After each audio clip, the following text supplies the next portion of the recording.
Are we live? Yes, we are. Good afternoon. I'm Andy Dailey, Director at UIS, and Nesma Hassan is beside me, our PYP Coordinator Designate here for Uptown. I'm wearing my best tie. So in today's session, my glasses keep fogging up from this mask. So today our web session is about quality teachers and what it takes to work at Uptown International School. This session is both for parents and for prospective teachers, or even the teachers we have already, so they know more about the process and how this works out. So first of all, we would like to tell you that this process is very long, and in fact, longer than any school I've ever worked in. So we started recruitment of teaching staff in December. In Egypt, it is normal for schools to begin looking for staff in March or April, but we began far earlier.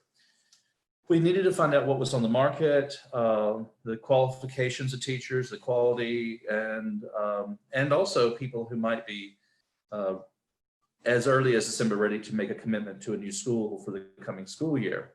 So we continue to recruit, and we still lack one teacher. And we, again, as you can imagine, after 6 months, 7 months, we're very concerned about teacher quality. And that's concerns about qualifications, about attitude, and about ability. I've spoken too long. I need to let Nesma translate, and then we'll come back to me flapping my lips again. احنا النهارده هنتكلم على التعيين للمدرسين في أبتاون. الموضوع ده أكيد هيبقى مهم بالنسبة لأولياء الأمور وكمان للمدرسين المحتملين. بالنسبة لطريقة التعيين عندنا هي بتاخد وقت طويل جدا. احنا ابتدينا في أول ديسمبر واحنا مستمرين في التعيين لحد دلوقتي. فاضل لنا مدرسة واحدة أو مدرس واحد للتعيين. فبالنسبة لمدارس تانية بتبتدي تعيين في مارس أو في إبريل. فده بيبقى ما بياخدوش فترة طويلة، إنما احنا ابتدينا بدري ومستمرين في التعيين لحد دلوقتي. وده لأن احنا عندنا معايير معينة للتعيينات. المعايير دي بتختص بمؤهلات المدرسين، بطريقتهم في التعامل وطريقتهم في التدريس، وهو ده اللي بيخلي الموضوع ده عندنا بياخد فترة أطول. We have someone has sent us a message. Reda has told us that the sound was not heard, but now it's better. So if there's any sound problem, just send us a message and we'll get it, and we'll have a technician follow up on that. Sorry that. Probably it's because of the mask. Yeah, maybe just us speaking through masks, Yeah. but most of us have internet connection issues these days. Did you need more time? No, Okay, great. Okay, so first of all, we've had a question sent in. We'd like to address that first, just to get that settled. And no, I can read it. Nesma was trying to save ink and put it in 2-point font.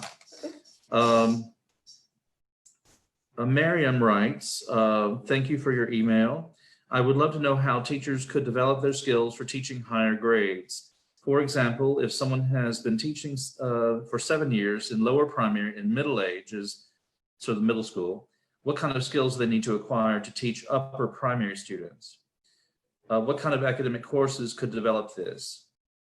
So the first thing is that, Miriam, I don't understand your training or your background, but if you have been teaching, you said you've already been teaching for 7 years in lower primary middle school.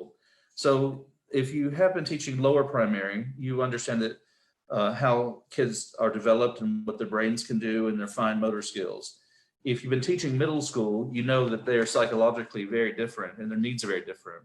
So you're just bridging the two. And so your school should have a scope and sequence of curriculum and skills developed So if your school doesn't have that, you can take that, for example, if it's an American curriculum school, just get yourself an online copy of the Common Core Standards, which tells you what kids should be able to do in terms of content, in terms of skills, and so forth. If you're a British school, you can download the British curriculum. It does the same thing. So in terms of what you need to teach or what you need to develop in yourself is determined by those standards. I don't think we need translation because this was emailed to us in English. You can also, of course, take training. AUC offers a professional educator course, and so does Ian Shams, if you need something official. And there's one for adults as well in the AUC. So. Okay. AUC offers adult education, but I think the thing here is focused on middle school, as far as I can tell. Miriam wrote a second question. For science teachers wanting to develop their careers and skills, do they need to take courses or a master's in methodology of teaching? First of all, taking courses is always good. Professional development, we're all in favor of that. And we'll talk more about that in a few minutes. You don't necessarily have to have a master's in teaching. It may or may not be helpful because you're talking specifically about a science teacher. So if you're looking for content, it's better to take a science course. If you're looking how to teach science, that's something else. And frankly, most master's programs are not so specific, like teaching science in middle school or high school. Instead, you should find a course on teaching middle school science, for example. There's lots of these courses available, just Google it. And so forth. If you're teaching only content, then yes, a master's degree in a specific science would be very helpful. And that is it. If I want to shift career from being a teacher to a curriculum advisor, lesson planner, what kind of courses should I be seeking?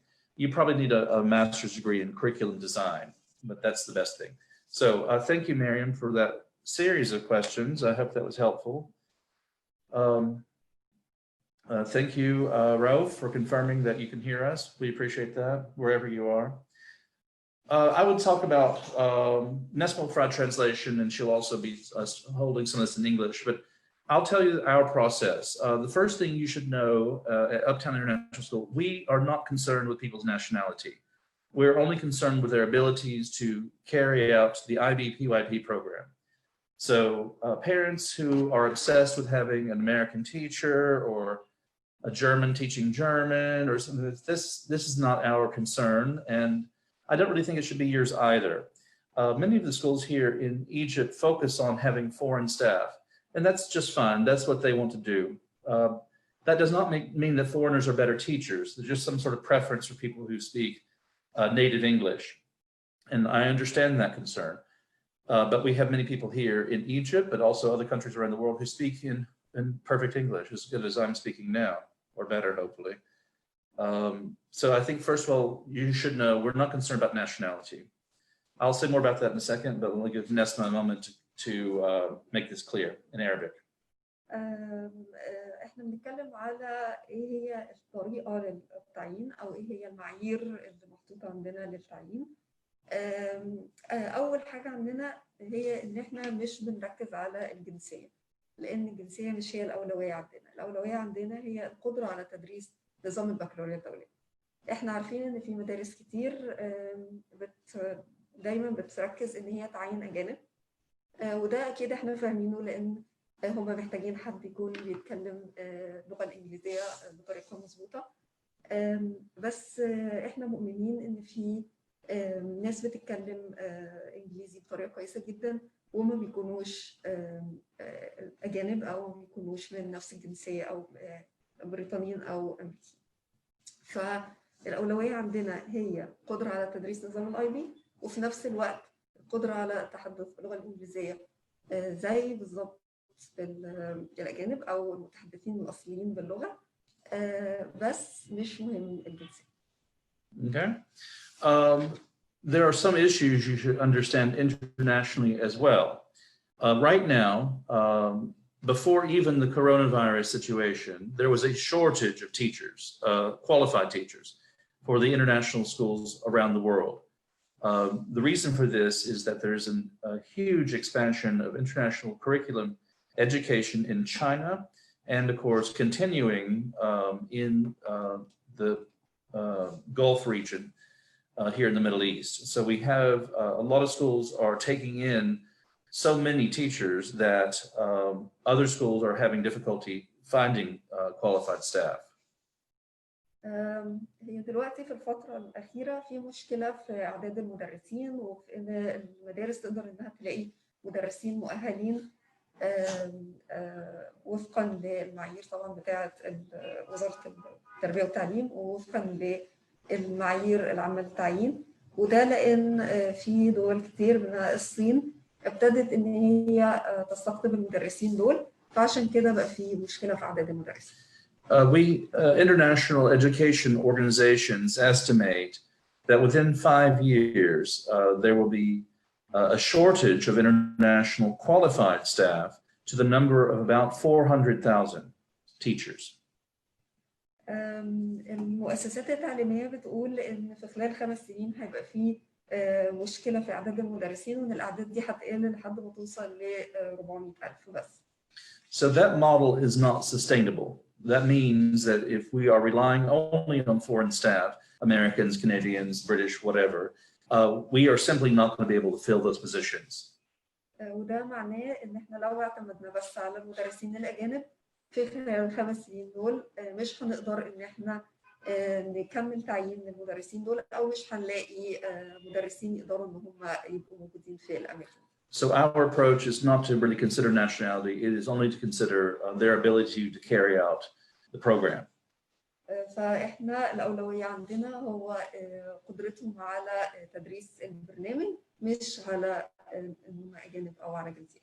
So keep that in mind. Line here. So the other part of that is I have no idea what I was saying. So we expanded the way we approach this. So we have hired many Egyptians, very qualified, but also people from Australia and other countries. So just be aware of that. احنا بناء على ده ابتدينا ان احنا نبص للموضوع من منظور مختلف وابتدينا ان احنا نعتمد على مدرسين مصريين، فتم تعيين مدرسين مصريين بس برضو في مدرسين من مصر، في ناس من استراليا او من دول. So let's talk about what we look for, and that would be the first thing when we receive a CV. What we're looking for, we first check the English language. Someone talks to them on the phone and asks them a series of questions so that we understand the level of fluency. In IB, we have 6 levels of language ability. 6 is what I am. I am a fluent speaker of English. For us, if a teacher is at 5 out of 6, that is fluency. And so we look for that first. بالنسبة لإجراءات التعيين فهو أول مرحلة بتكون إن إحنا بنتأكد من مستوى اللغة الإنجليزية عند المدرس، ففي شخص مسؤول إن هو يكلم المدرسين ويتأكد من مستوى اللغة الإنجليزية عندهم. بالنسبة للآي بي هو في 6 مستويات للغة عامة. 6 ده بيكون مستوى مستر اندي، يعني اللي هو المتحدث الأصلي باللغة.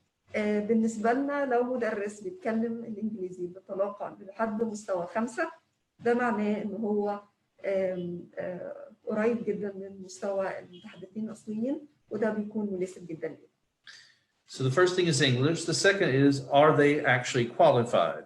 So we start to make a clear review of the CV. So we're looking for the degrees, if they have a license to teach from the Egyptian government or from another government, and what the degree is in. So if you're teaching music, it should be a degree in music. If you're teaching physical education, it must be a degree in physical education, and so forth and so on. تاني خطوة بتكون إن إحنا بنبص على السيرة الذاتية للمدرس، بنتأكد من المؤهل، فإيه هو المؤهل العلمي بتاعه، هل ده بيأهله إن هو يدرس وفقا للمعايير بتاعة وزارة التربية والتعليم ولا لأ، هل هو حاصل على رخصة تدريس لو من أي بلد تانية، هل لو يعني مثال على سبيل المثال لو مدرس موسيقى لازم يكون عنده مؤهل علمي في الموسيقى، لو مدرس رياضة لازم يكون عنده مؤهل علمي في الألعاب الرياضية. someone, Omnea, has asked us a question about Arabic teachers. An Arabic teacher from grade 1 to grade 12 must have a degree in Arabic language and literature from an accredited university. So that, I hope, answers your question. She says she sent her CV and nobody has contacted her, so we'd like to announce that. Thank you, Omnea. If you'll look at our website, we have positions that are available and positions that are not available. We do not have any availability at the moment for Arabic teachers. We have already hired the Arabic language staff. In fact, we're very fortunate that both of our Arabic language teachers have lots of IB experience on PYP, MYP, and I think maybe diploma as well, which is really great. So thank you for that. So we look at the qualifications. In Egypt, Egyptian teachers must have a professional educator's certificate from Ain Shams or a professional educator's diploma from the American University in Cairo. So those are required. So once we've gotten past those qualifications, we're looking for people who have a knowledge and hopefully good experience in inquiry-based and play-based education, which is the core of what we do as an IB PYP school. Sometimes this can be challenging. We have schools in Egypt who claim, for example, that they are inquiry-based. But when you start to ask those questions, there really isn't an understanding of that. The schools are not doing inquiry-based. They say they are, but they're not doing it. في مصر المدرسين لو المؤهل العلمي بتاعهم ما بيأهلهمش ان هم بيدرسوا، لازم يكون معاهم مؤهل تربوي اضافي زي الدبلومه بتاعت جامعه عين شمس او من الجامعه الامريكيه. تاني حاجه بتكون المعرفه وقدرتهم على او خبرتهم في تدريس بنظام البحث والاستقصاء وبنظام التعلم عن طريق اللعب. في مدارس كتير بتقول ان هي بتدرس بالطرق دي او بطرق البحث والاستقصاء والتعلم عن طريق اللعب، بس المدرسين ما بيكونش عندهم خبره كافيه او ما بيكونوش فعلا بيطبقوها بالطريقه المظبوطه. احنا بندور على مدرسين بخبره ومعرفه قويه بالانظمه دي وانهم فعلا يقدروا يطبقوها بشكل صحيح. Okay, very good. We have two questions that are related to this specific issue, and thank you, Raouf. We'll answer your question and address it first. He has a rich experience in international schools as an English head of department and academic coordinator. Should I apply? The answer to that is no. Not to hurt your feelings, but what we're looking for in primary school is a homeroom teacher who teaches multiple subjects, including English, sciences, maths, social studies. So it would be more appropriate for this type of subject-specific teaching, like English and so forth. It would be better for you to apply for the middle school or middle years program. We are starting next year to grade 3, from early years 1 to grade 3, and then so the year after this next school year will be grades 4 and 5. The year after that, so in 2 academic school years, you should apply or consider applying for an English language position for grades 6 and 7. Hind says she has a degree in pharmacy. Is she qualified to teach science? The question again is, we don't have science as a single subject in primary school. The main teacher teaches that with the help of a lab technician. So no, there is no job for that right now. And I don't really understand science and pharmacy and the relationship in terms of teaching. If you're teaching it already and have experience and you have a professional educator's diploma, then do consider applying in 2 years. Now, Dahlia asks, does the school provide any training? We'll get to that in a few minutes. So if you just don't mind being patient, I would be very, very appreciative. So we're really getting tons of questions here. Thank God someone's watching this. Thank you, Isra. I don't know what your question is, since there's no question. Lobna, yes, just if you're applying for a position, just send it to us and we'll let you know. Lobna asks, for a French teacher, what level of English do you need? Pretty good English, because the school's medium of communication is English. But we understand that often people who speak French are immersed in French. And so there's some something to think about there. But right now, we do not have a French language position open. Please consider next year when the school expands, hopefully. Someone mentions early childhood education. Isra, thank you. Isra, if you would like to send us your CV, please do, because I'm not really sure what the full qualifications are or your experience, but I would love to see that CV. Thank you so much. Thank you, Ro, for your kind message about no hard feelings. I don't have any feelings left after all these years in education, but it will be nice someday to have some again, honey. Okay, and then let's see. I don't know what a character education teacher is, Alain. Every teacher in our school is teaching character, specifically the IB learner profile attributes. It's integrated into everything, so we don't have a specific teacher for that, teaching thing for that. Thank you for all those questions. So what we're looking, oh, sorry, did you want to, I think those are all in English, we address those. Okay, so moving on, what else are we looking for? People who have knowledge and experience in inquiry-based education or play-based education. And so we will ask questions about that, but we hope to see it on the CV.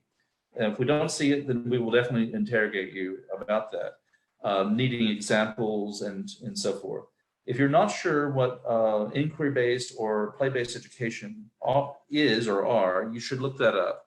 And it's very important. It's really about kids exploring the curriculum and not just being lectured to. So when you're lecturing, you're filling an empty vessel. But when you actually explore the curriculum and you experiment or come up with questions, it's much more engaging, less boring, and more relevant, because we use the skills of that every single day in this office, at the work home, everything else. So do look that up. One thing we're interested in is the type of discipline called positive discipline. We're not going to go into that today, but what we would like to tell you is if you don't know what positive discipline is, and you're a teacher candidate for us, you should really know more about that. The school will train, of course, so we're all in the common understandings and have a common approach. But if you're in a school or have a school experience where everybody is sent to detention and there's no real attempt to solve a problem the kid may be having and it's causing negative behavior, then that's not really a good way to approach it. Sorry, I'm rambling. That's something else. هو نرجع تاني لنفس الموضوع، هو المؤهلات اللي بتأهل المدرس ان هو يدرس عندنا. فزي ما قلنا المؤهلات دي هي المعرفة والخبرة في أنظمة التعليم القائمة على البحث والاستقصاء وعلى التعلم عن طريق اللعب. في لو حد مش عارف ايه هي طرق التعلم عن طريق البحث والاستقصاء او التعلم عن طريق اللعب، ممكن تدوروا على الانترنت، في معلومات كتير عن الموضوع ده. هو بيتكلم على ان الاطفال هم اللي بيبحثوا عن المعلومه وبيقدروا ان هم يوصلوا للمعلومه بنفسهم عن طريق انهم يسالوا اسئله او عن طريق ان هم يبقوا بيعملوا نشاط معين يوصلهم للمعلومه، مش ان حد بيديهم المعلومه.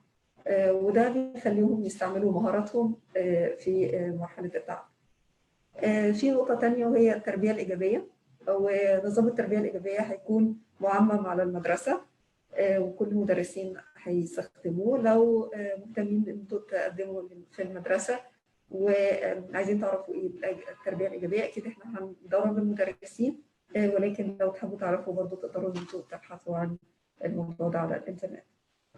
بس في الاساس احنا مؤمنين ان الاطفال لازم يتم تقويمهم بطريقه ايجابيه، مش بحبسهم او ابعادهم عن الفصل، ولكن ان احنا نبحث في ايه اصل السلوك الخاطئ وان احنا نبدا نظبطه او نوجه الطالب ان هو يقدر ان هو يحسن نفسه.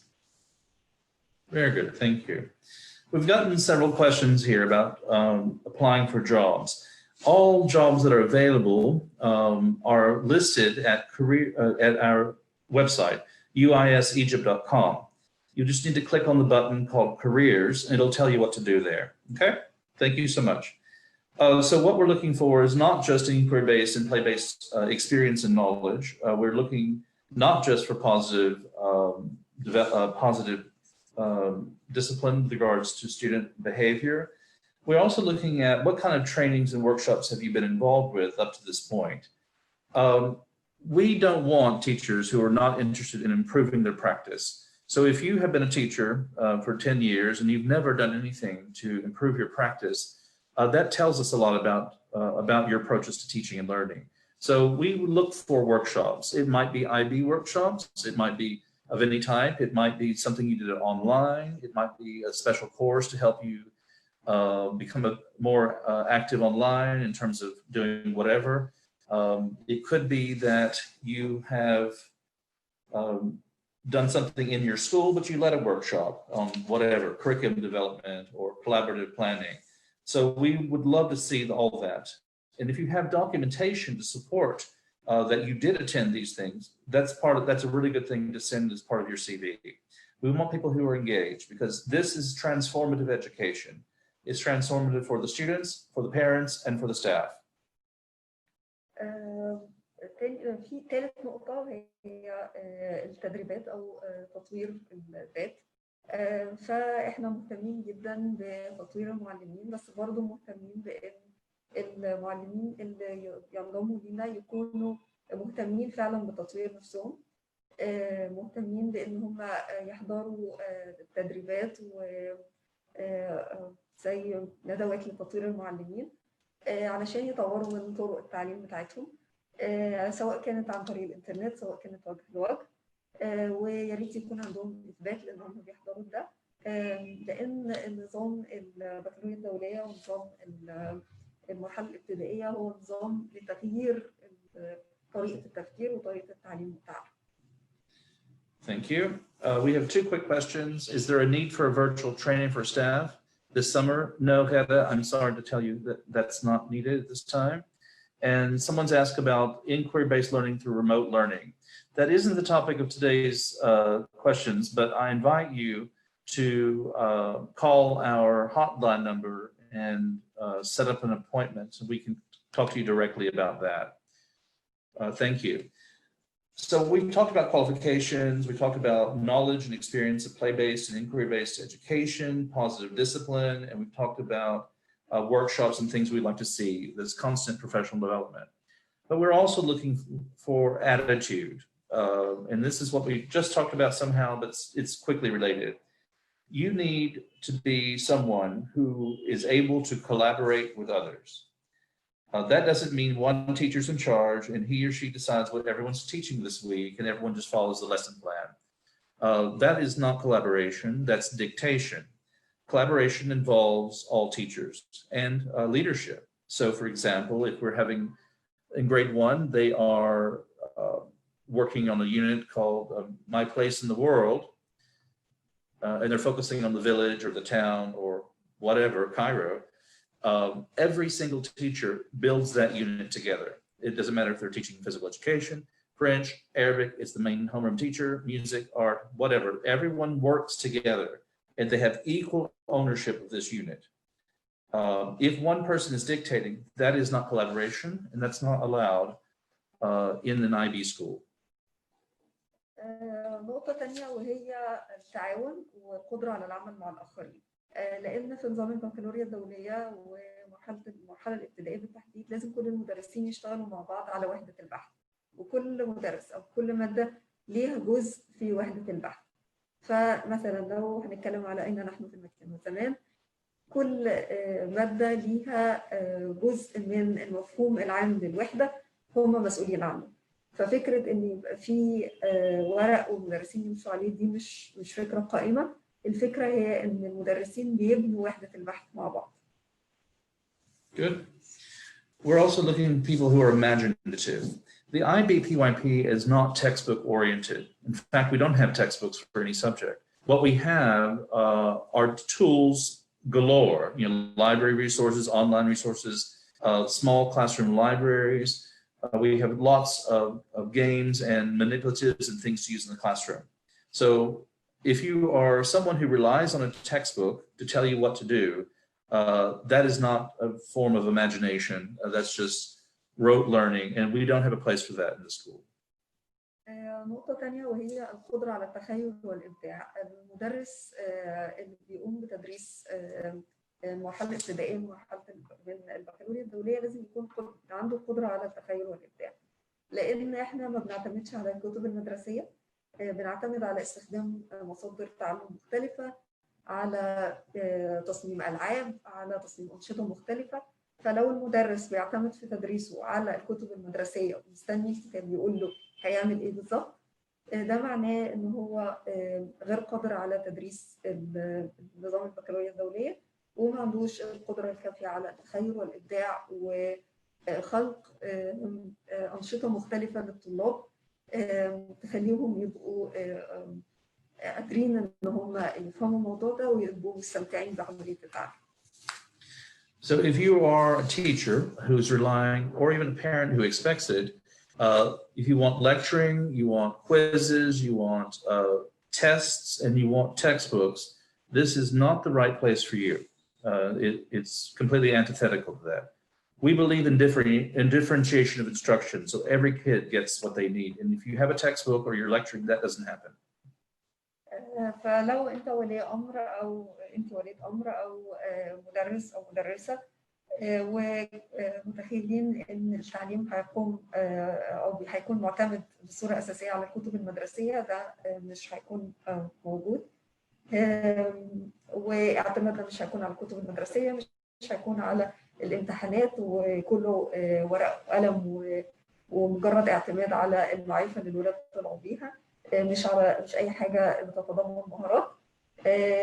احنا مهتمين جدا بالتمييز ومراعاه الفروق الفرديه بين الاطفال. ففكره الامتحانات اللي بتحصل في كل المدارس او فكره ان احنا نعتمد على كتب مدرسيه، ده مش هيكون قائم عندنا. So again, we're talking about attitudes.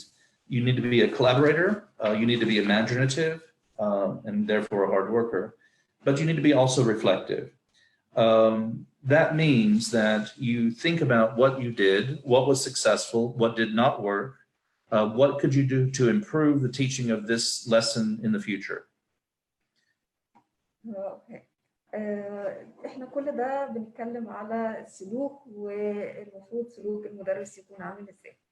جزء تاني من سلوك المدرس هو القدرة على التغذية الراجعة، وهي ان هو يقدر او ان هي تقدر تفكر ايه بالظبط اللي اتعمل كويس، ايه اللي اتعمل بشكل خاطئ او بشكل مش مظبوط، او يقدر ان هو يتحسن منه. وده بيخلي ان تطوير العمليه التعليميه بطريقه مستمره قائم دايما، وان هم يقدروا يخلوا العمليه التعليميه افضل لكل الطلاب.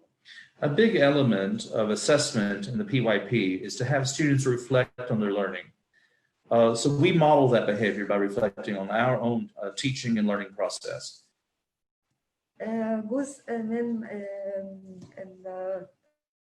برنامج السنوات الابتدائيه في البكالوريا الدوليه هو التامل، او ان الطالب او المدرس يقدر ان هو يتامل في الحاجه اللي عملها ويقدر ان هو يقيمها.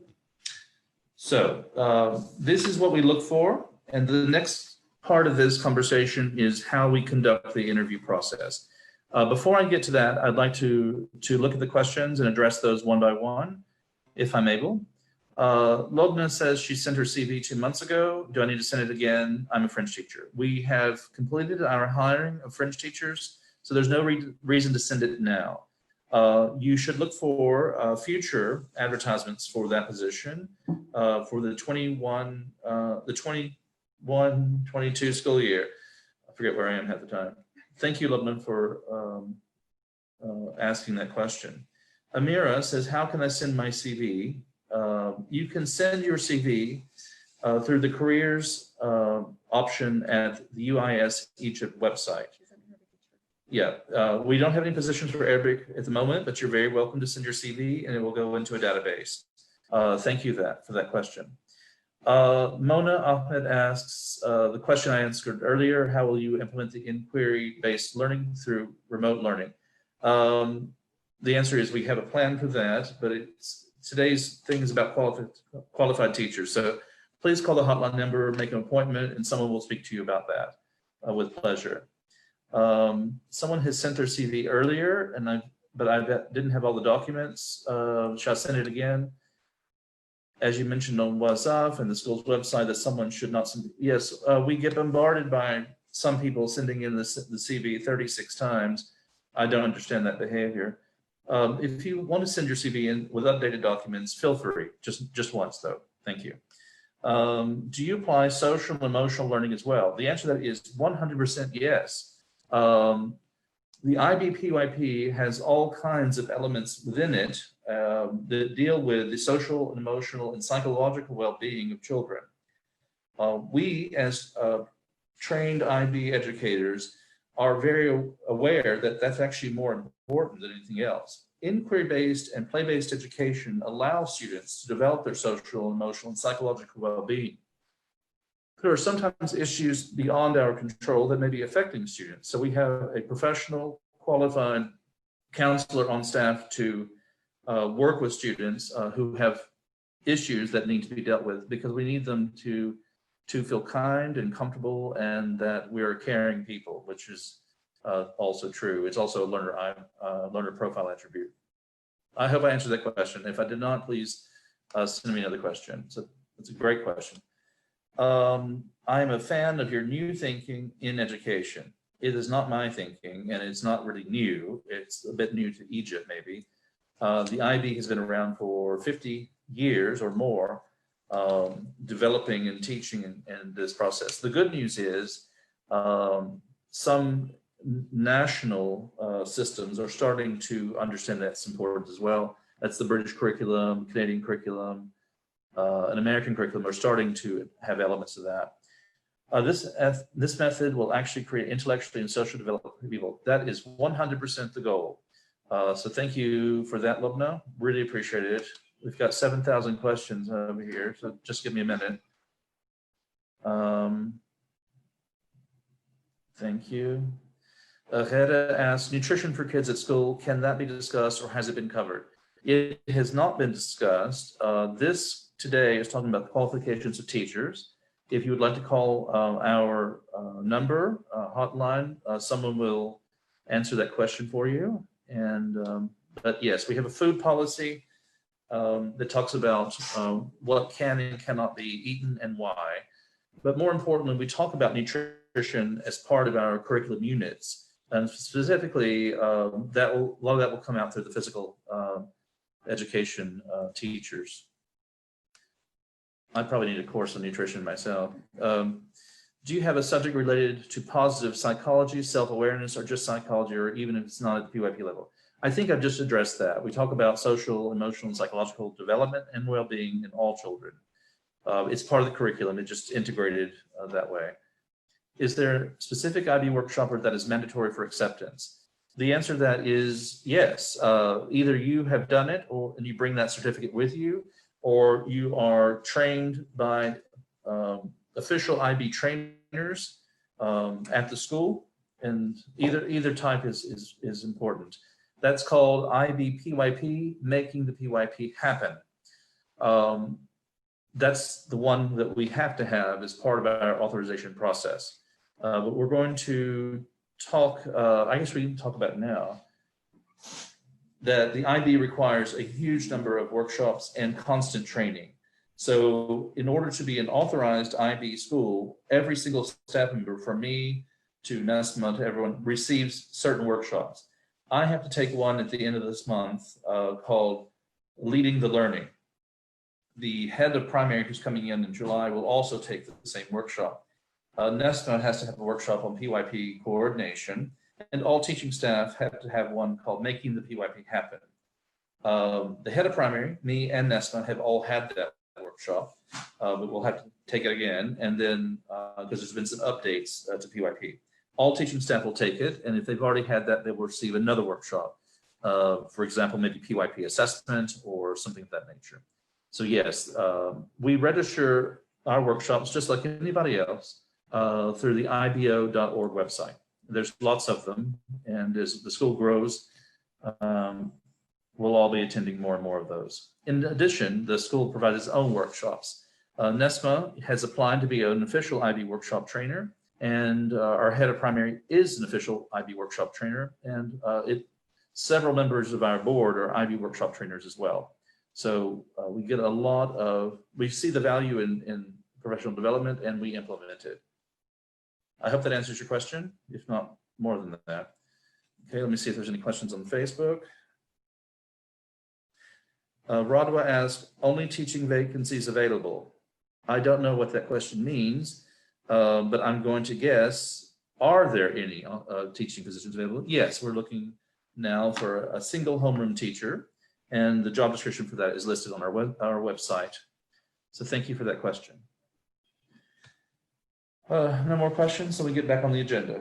Are you okay with that? I've done all the talking today. I'm so sorry. Exactly. Why don't we switch this up and let you talk about the interview process, and then I'll interrupt you nonstop. How about that?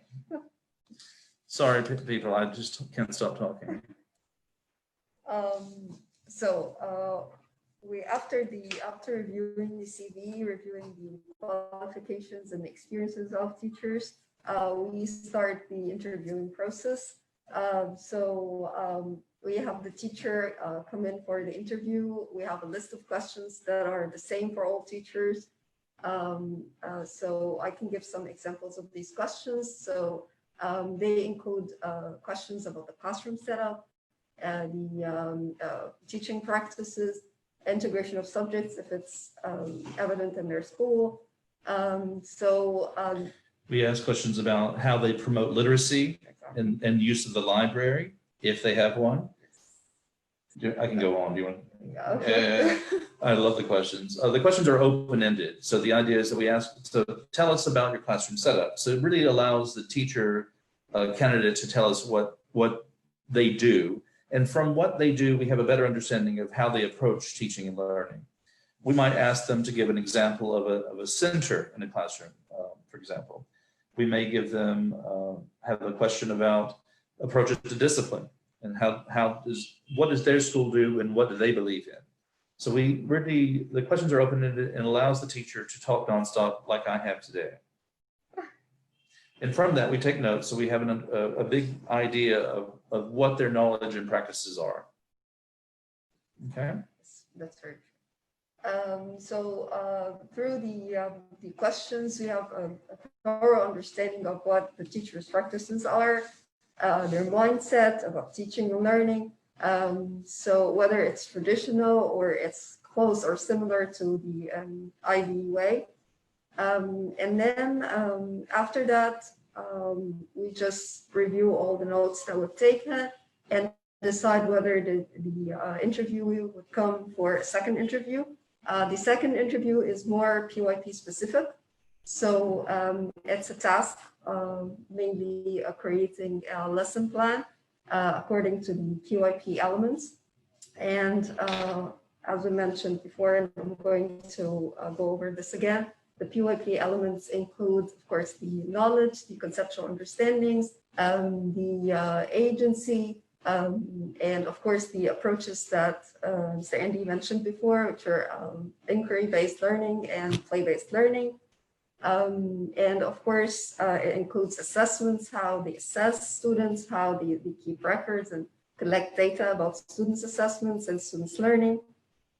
So it gives us an understanding of to what extent the teacher would be able to apply the PYP approaches and the practices into the classrooms. Part of the task is simply reading instructions, frankly, because we send templates and the information that you require to correctly create the unit.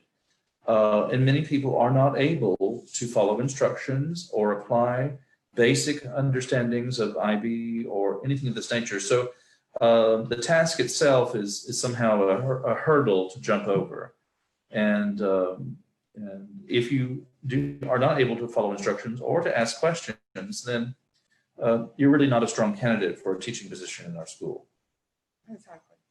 And the teachers would come in and they would present their lesson plan. And of course, we evaluate to what extent they use different resources, games, to what extent we think students would be engaged in such a lesson according to the resources used and the tools and the types of activities that are integrated.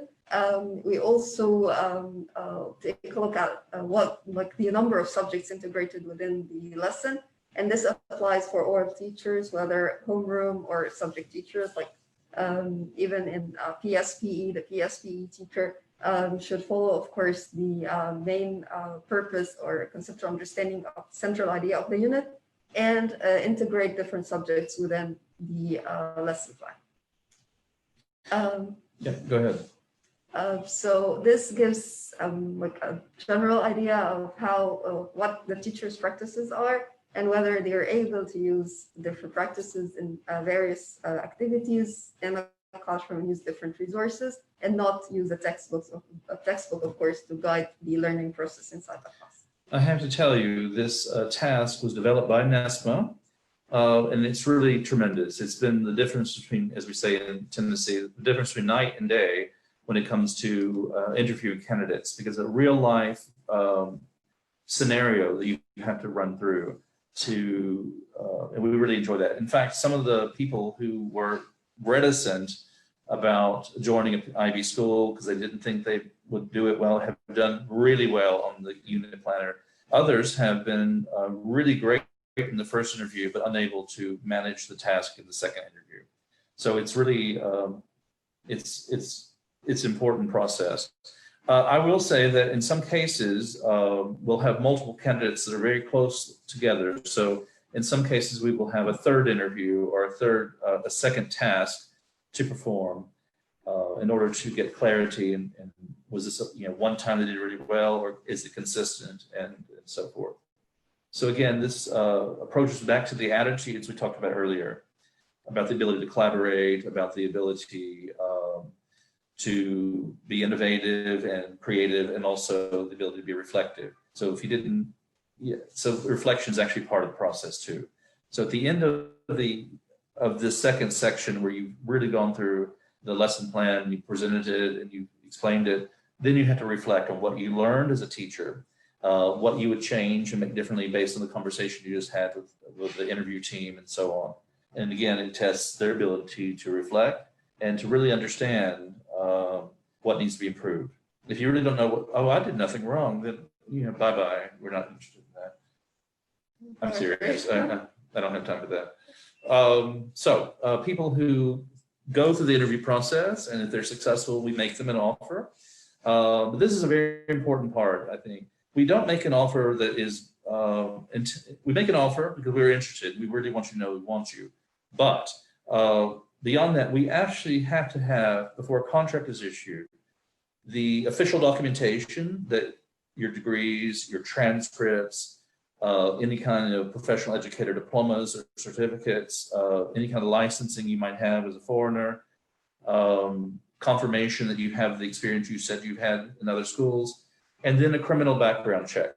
It doesn't matter who you are, even Andy Dailey. I have a criminal background check that is notarized by the last place I lived outside of Egypt. It's notarized, it's legalized from that country's Ministry of Foreign Affairs, and then that is legalized by the Egyptian consulate in the last place of my residency. So we really have a lot of protections in place to prevent fraud, people entering the school who are not who they say they are, but also to protect our staff and students from this type of person. So we're very careful about criminal background checks and all the other documentation.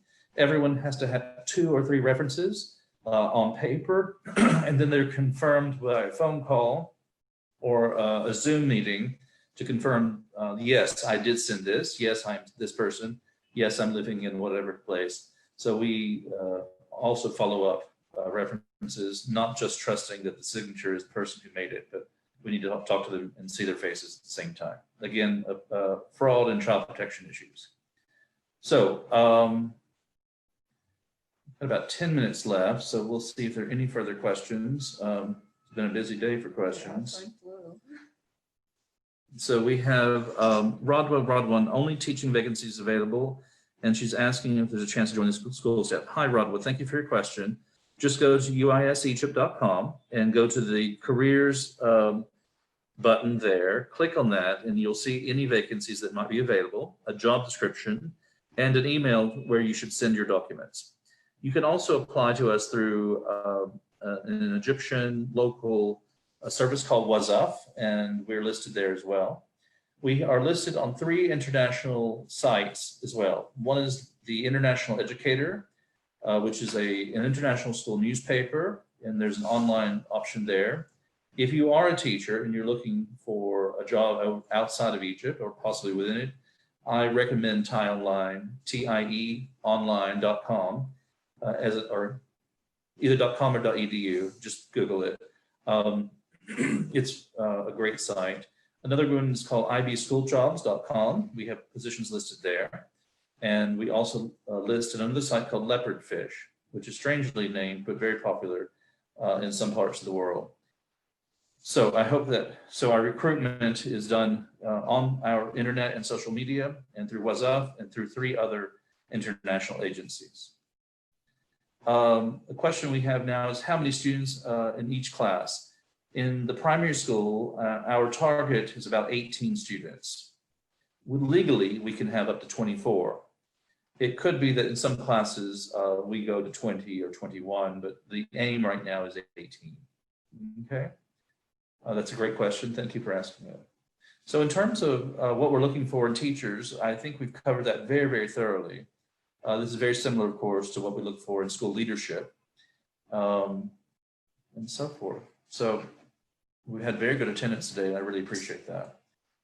So I'd just like to highlight the reflection part at the end of the task, because it gives us an insight of the teacher's ability to reflect, as well as their written English level, also, and how specific they are when they're reflecting. So it's a very important task. Someone asked about the workshops, and so IB PYP workshops normally last for 2 days if they're done in person. If they're done by video conference with a school, it'll be 2 days. If they're done online only, it takes 4 weeks. So about 5 hours a week and for 4 weeks. Because of this period of coronavirus, that's exactly what I'm doing myself. Isra, it doesn't have to be your last question, so no reason to say that, but is there a pre-KG classroom that welcomes pupils between 2.5 and 3.5 years? Your child or someone's child needs to be 3 years old on the 1st of October of 2020, on or before that date, in order to be eligible for early years 1. We do not offer anything for children who are 2.5. They need to be 3 years old because of their brain development. Entering kids early to school can really affect negatively what we talked about earlier, the social and emotional and psychological well-being. They will always be the smallest and the least developed of the class. They're more often bullied, unfortunately, the smaller children. So, frankly, their brain is simply not ready for certain tasks and activities required by the school or by international curriculum. So 3 years old by the 1st of October. That's the rule in our school, and we stick to that. But thank you for that question. You're very welcome, Isra. Thank you. If you have any last minute questions, we would love to receive them. We've got a couple minutes here, and then we'll sign off and rest your ears. Okay. We have another question here.